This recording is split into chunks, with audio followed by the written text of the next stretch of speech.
দূরান্তের সমাগম আর বিচিত্র পণ্যের মেলা জব্বারের বলি খেলা পরিণত হয়েছে এক মিলন মেলায়।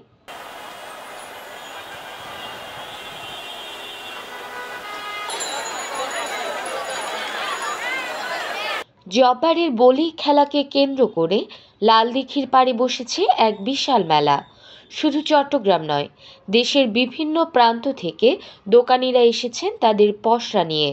এই মেলায় যেন কোনো কিছুর অভাব নেই। হস্তশিল্প থেকে শুরু করে গৃহস্থালির প্রয়োজনীয় জিনিস, মুখরোচক খাবার, শিশুদের খেলনা সবকিছুই পাওয়া যাচ্ছে এখানে। মেলাতে এসেছি বেসিক্যালি মেলার থেকে প্রতি বছরই ঝাড়ু, তারপর হচ্ছে পর্দা, বেতের জিনিসপত্র নেওয়া হয় ওগুলোর জন্যই। তো এবারও এসেছি।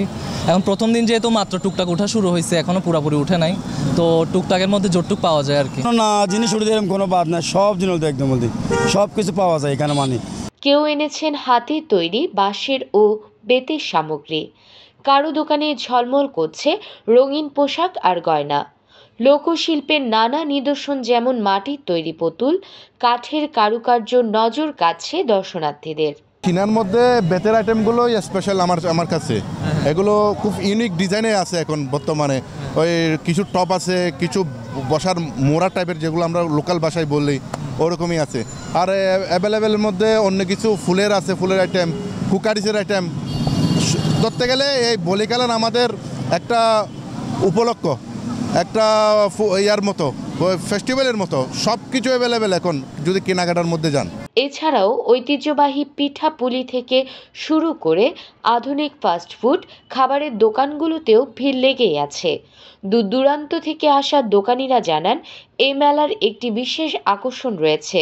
শুধু বিক্রি করাই তাদের উদ্দেশ্য নয়, বরং এই মেলায় এসে পুরনো বন্ধুদের সাথে দেখা হয়, নতুন মানুষের সাথে পরিচয় হয়।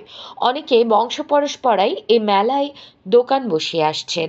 তাদের কাছে এ মেলা শুধু ব্যবসা নয়, একটি ঐতিহ্য আর ভালোবাসার জায়গা।